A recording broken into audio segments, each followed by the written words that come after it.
Bueno, como ya seguramente se ha mencionado, ¿no? Vamos a hacer una recapitulación rápida acerca de, para poder entender la óptica física del comportamiento de la luz, ¿no? Como podemos observar, ¿no? La luz va a tener un espectro, una radiación electromagnética y está conformado por partículas, ¿no? Entonces, aquí históricamente ha habido diversas teorías, ¿no? Para poder definir qué es la luz. Eh, una de las teorías que más se ha abocado para esta parte, ¿no? Es la teoría de la onda, ¿no? La luz como una onda electromagnética. Y esa es la parte de la óptica física macroscópica, ¿no? Pero también tiene un comportamiento corpuscular, ¿no? Fotones y de electrones, como podemos ver aquí, ¿no? Entonces, tenemos dos teorías que son complementarias, ¿no? Una teoría que es la ondulatoria, que podemos ver aquí, que es el espectro electromagnético de la luz, y también tenemos la teoría corpuscular cuántica, ¿no? En la cual vamos a ver, pues, que la luz va a estar de forma microscópica conformado por fotones. Estos fotones van a estimular la energía que están en la materia y esta energía va a dar un salto de una energía de menor cantidad a una energía de mayor cantidad con una absorción de un fotón. Y cuando esta energía mayor pasa un tiempo, esta energía va a disminuir su energía, va a irse hacia un nivel inferior y va a emitir otro fotón, ¿no? Va a emitir esta energía que va a estar catalogada como un fotón. Entonces vemos pues que ese comportamiento corpuscular es el comportamiento microscópico de la luz, ¿no? Ese es un comportamiento que se puede observar, por ejemplo, en los láseres, ¿no? Y el otro comportamiento es el comportamiento ya macroscópico de la óptica física de la luz, como había mencionado, la teoría ondulatoria, ¿no? En la cual pues podemos observar que hay un espectro electromagnético amplio, la luz, ¿no? Y podemos observar que la luz visible específicamente va a estar en un rango estrecho de todo este espectro electromagnético, ¿no?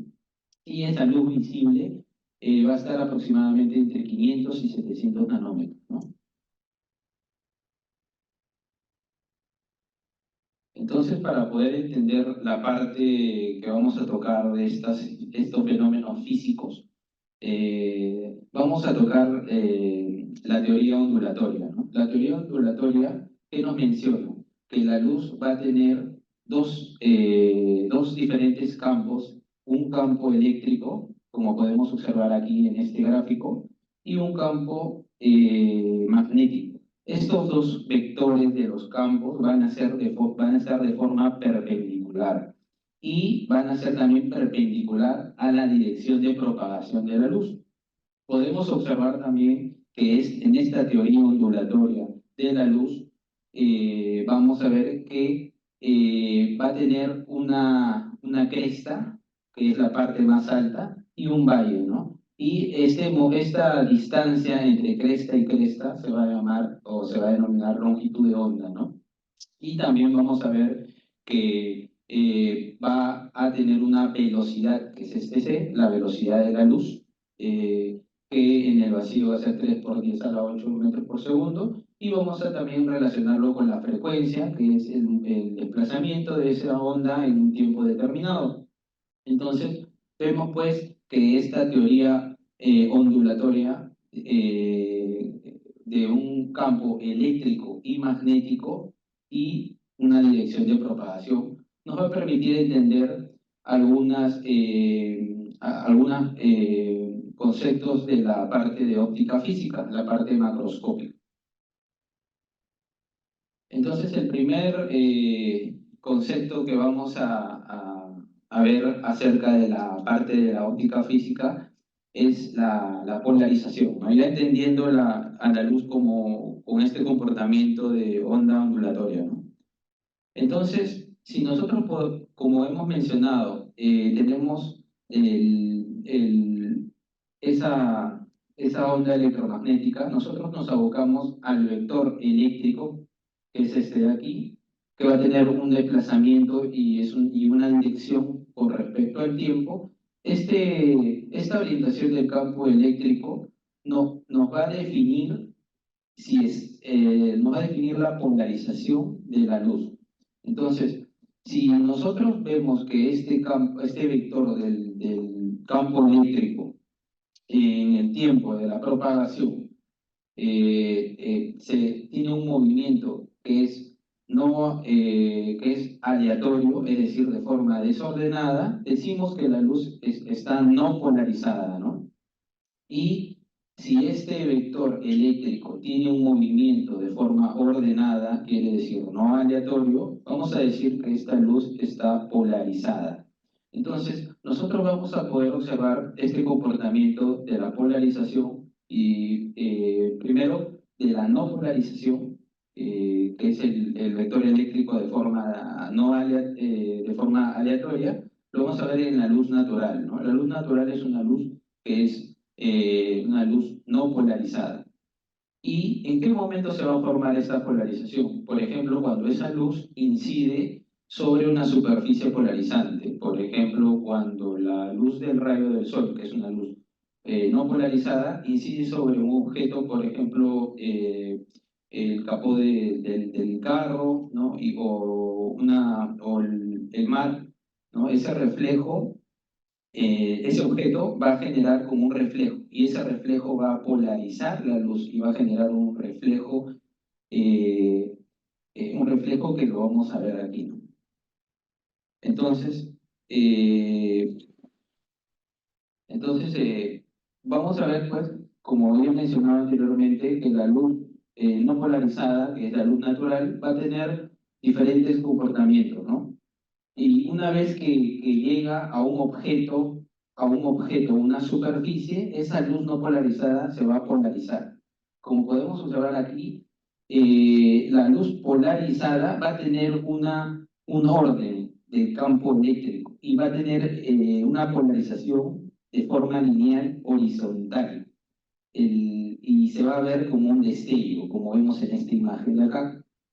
Entonces, esta orientación de polarización de forma horizontal, nosotros en la parte clínica podemos utilizar los lentes polarizados. Y estos lentes polarizados, ¿qué es lo que van a tener? Van a tener un filtro que son un filtro de forma vertical, que solo va a permitir el paso de la polarización de forma vertical y va a bloquear la línea horizontal polarizada, que es el destello del objeto que se refleja.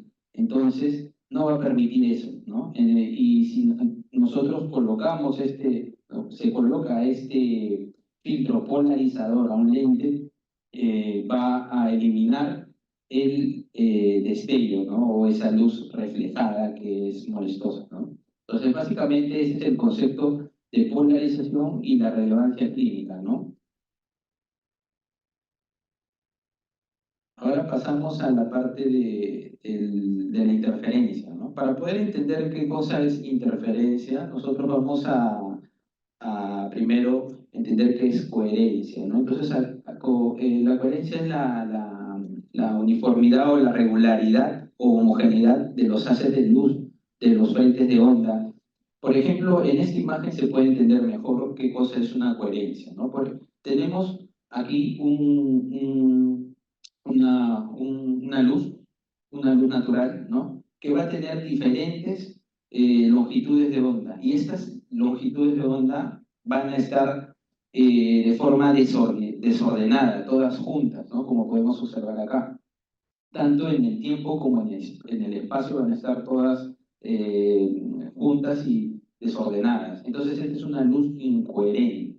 Esta luz incoherente, si nosotros colocamos una apertura o un agujero, como podemos observar aquí, al atravesar ese agujero, eh, los, los frentes de onda o la luz se va a orientar de forma que se va a ordenar, se va a hacer de forma homogénea y regular en cuanto al espacio, en un tiempo determinado y en diferentes espacios, vamos a ver que va a tener una regularidad. Y a esto le vamos a denominar una coherencia espacial, ¿no? Ahora, si nosotros colocamos un filtro que solo permita el paso de un espectro de longitud de onda, en este caso, por ejemplo, un espectro rojo, entonces esta luz coherente al atravesar este filtro, que solo va a permitir el paso de estas longitudes de onda específicas, va a generar un orden de solamente en cuanto a diversos tiempos en un espacio, en un mismo espacio, en diversos tiempos, va a haber una regularidad del mismo color. Esta es una luz monocromática.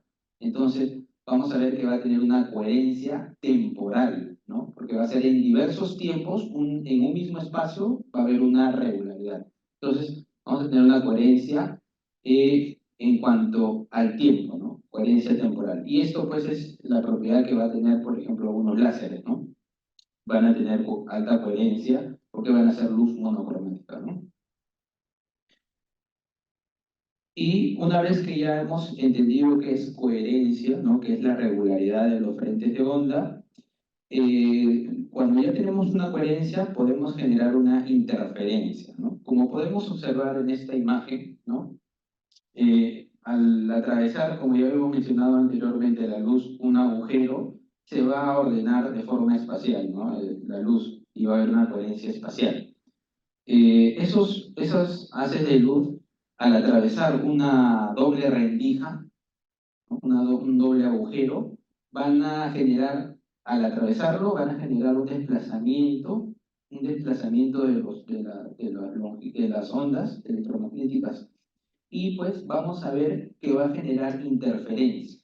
Como podemos observar aquí, va a haber tanto una interferencia positiva de adición, de sumación, en la cual pues vamos a ver que en cuanto a las fases de superposición entre una onda y otra onda, vamos a ver en esta imagen que hay una coincidencia en cuanto a la parte de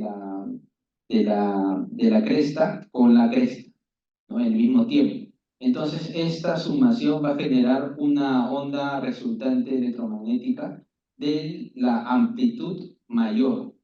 Esta amplitud, si esta onda la colocamos en una pantalla, se va a generar una intensidad máxima, como podemos observar acá, porque aquí hay sumación, ¿no? Las fases están en el mismo tiempo en cuanto a la parte de las crestas, ¿no? Y de los valles. Entonces vamos a ver que la intensidad va a ser máxima, ¿no? Y vamos a ver que se va a ver una coloración blanca, ¿no? Brillante, en una pantalla. Y si, por el contrario, vemos que en cuanto a las ondas electromagnéticas están en desfase, ¿no? En la cual vemos que, por ejemplo, este valle coincide con esta cresta y esta cresta con este valle de las ondas, esta interferencia va a ser una interferencia negativa de sustracción, en la cual el resultante de la línea de la onda va a ser con una amplitud de cero, se va a anular, ¿no? Y en la pantalla, como vemos acá, se va a ver de color oscuro, ¿no? Va a ser una intensidad mínima. Entonces, esta es la característica de la interferencia, ¿no? En la cual vamos a ver que hay sumación y también sustracción de las ondas electromagnéticas, ¿no? Y esto básicamente lo vamos a poder observar en la parte clínica, la interferencia, cuando, por ejemplo, como vemos en esta imagen, tenemos una gafa, ¿no? Un lente que va a generar, al incidir una luz, esta gafa va a generar un reflejo. Va a generar un reflejo con una longitud o una onda de reflejo que va a tener este desplazamiento, ¿no? Si nosotros colocamos un filtro o un recubrimiento antirreflectante, que es esta línea verde, que va a tener un cuarto de la longitud de onda, resultante del sustrato que es el lente, vamos a ver que el reflejo que va a salir de este recubrimiento antirreflectante va a tener otro comportamiento, que es este de acá, el inferior, que va a reflejarse con en otra fase, en otro tiempo. Entonces vemos pues que se va a generar una interferencia destructiva en la cual el reflejo del lente y el reflejo del filtro van a estar en desfases. Y esto pues se van a anular, va a generar una intensidad de brillo de cero, ¿no? Se va a eliminar. Entonces, esto va a generar pues que no haya en el lente un reflejo, ¿no? Que es la superficie antirreflectante, ¿no? Que se utiliza. Y también vemos pues que lo contrario sucede en este caso, ¿no? Por ejemplo, cuando utilizamos un filtro de banda estrecha para la angiografía con fluoresceína, en la cual pues vemos en esta imagen que aquí vamos a utilizar ya no la interferencia destructiva como en el lente antirreflectante, sino aquí vamos a usar la interferencia sumativa, ¿no? En la cual pues vamos a ver que si nosotros utilizamos esta superficie parcialmente reflectante, que tiene una longitud de onda múltiple de la que solamente quiere que atraviese, entonces al atravesar la luz por esta superficie va a generar que solo pasen las ondas y que se reflejen solo las ondas que se tienen, ¿no? Que se necesitan, ¿no? De la longitud de onda.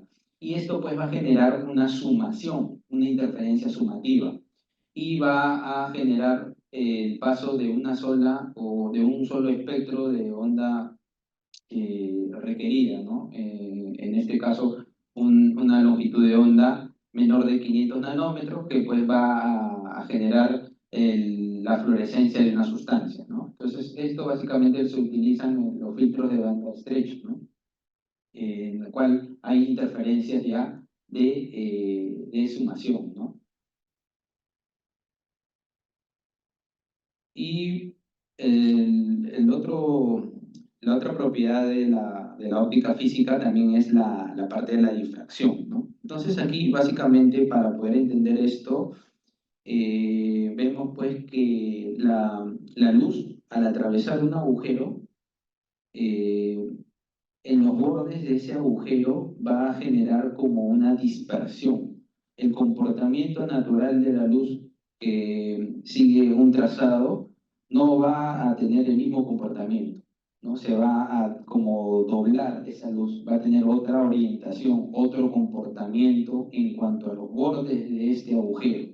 A eso, a ese desplazamiento, ese movimiento, a ese desplazamiento se le va a denominar difracción, ¿no?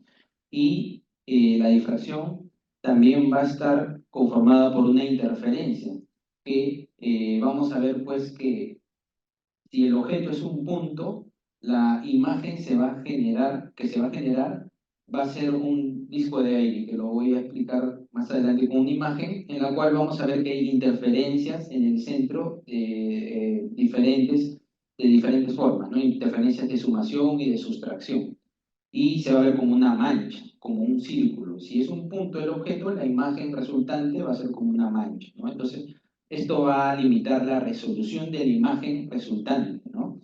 Por eso la difracción genera este límite en cuanto a la resolución de cualquier sistema óptico que atraviesa un agujero, ¿no?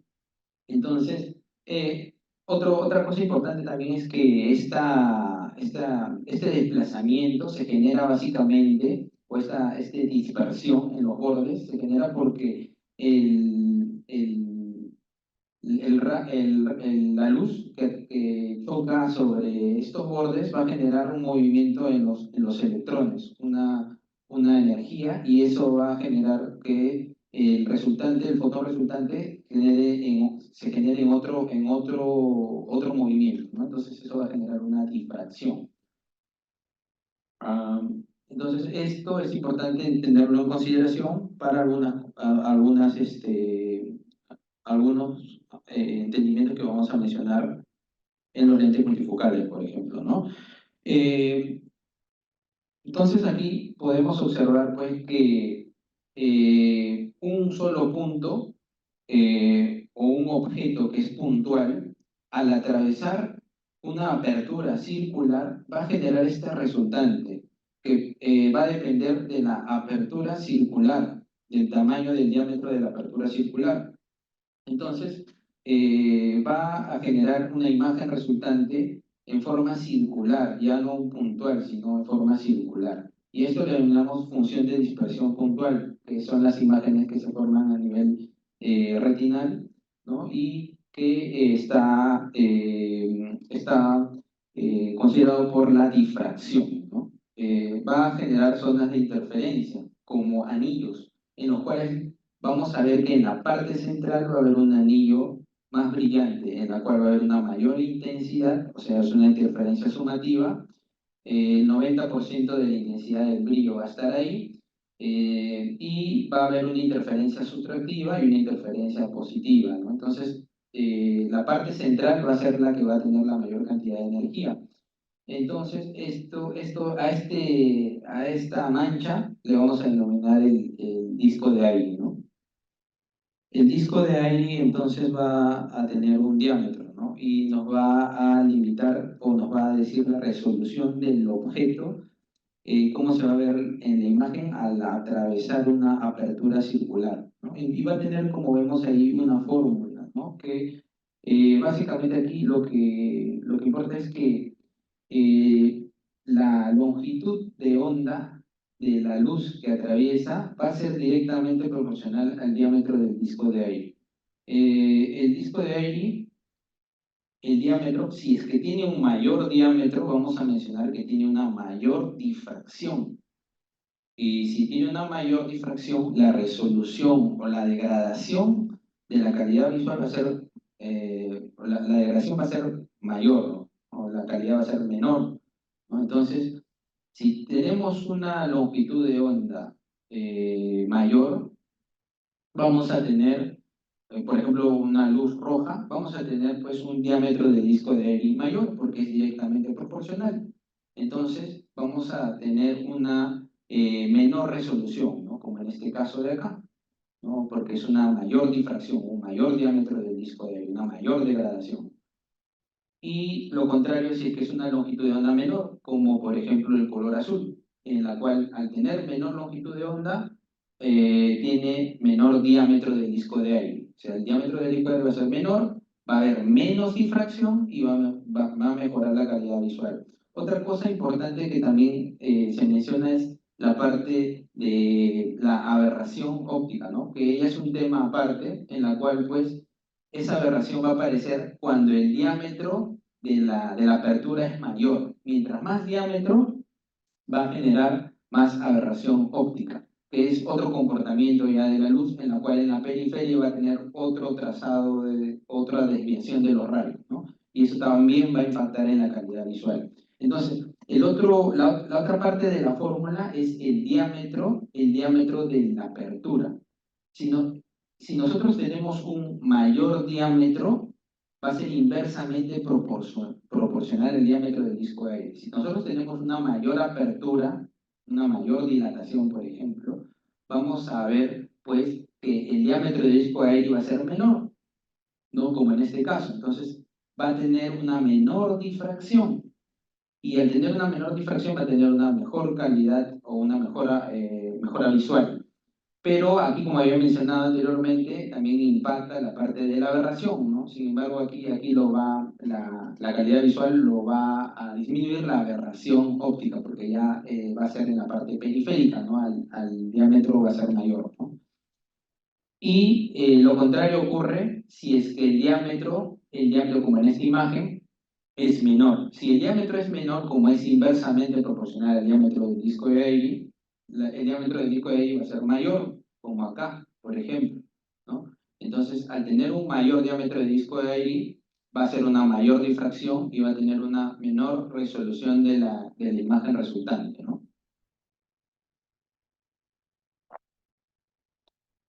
Y también vamos a ver pues que una consideración en la difracción es que va a limitar la resolución en un sistema óptico, ¿no? Y también se explica por este concepto, ¿no? Si nosotros tenemos dos objetos que están separados por una distancia mayor a un diámetro de disco de aire, esos objetos se van a ver como en esta parte A, se van a ver separados las resultantes de las imágenes del disco de aire.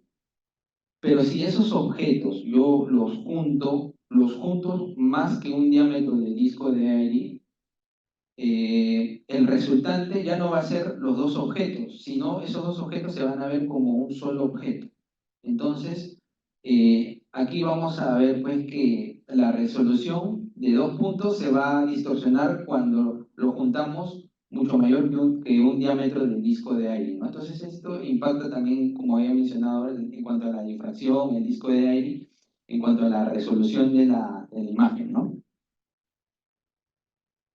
Y una parte importante en cuanto a la manifestación clínica de la difracción, la importancia clínica es, pues, por ejemplo, en la creación de los lentes multifocales, ¿no? Como podemos observar ahí, estos lentes multifocales difractivos van a ser anillos concéntricos que van a estar grabados tanto, puede ser en la superficie interior o posterior. Estos pasillos o estos escalones, como podemos observar acá, van a generar la difracción. Y esa difracción y interferencia va a resultar en dos puntos focales diferentes, uno para lejos y uno para cerca, ¿no? Entonces, este concepto de la difracción nos va a permitir entender los lentes multifocales, el comportamiento y la importancia de estos escalones, ¿no? Por ejemplo, una importancia es que el escalón pues, va a tener una altura y una anchura. La altura nos va a permitir tener la distribución de la energía o la distribución de la difracción se va a ir más hacia, puede ser hacia la parte cercana o hacia la parte lejana.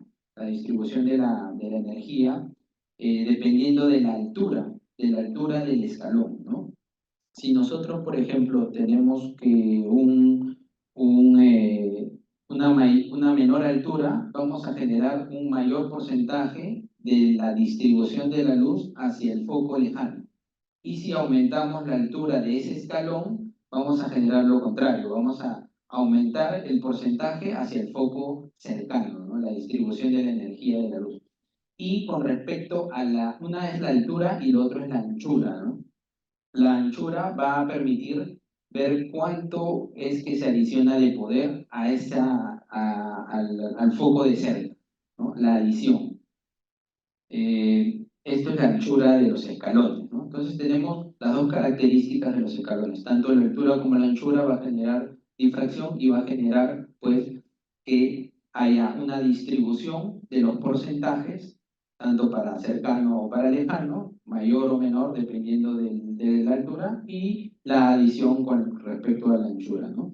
Y otro concepto más es con respecto a la mejora de lo que se menciona la apodización, que no es más que la disminución gradual del tamaño de la anchura y la altura de los escalones.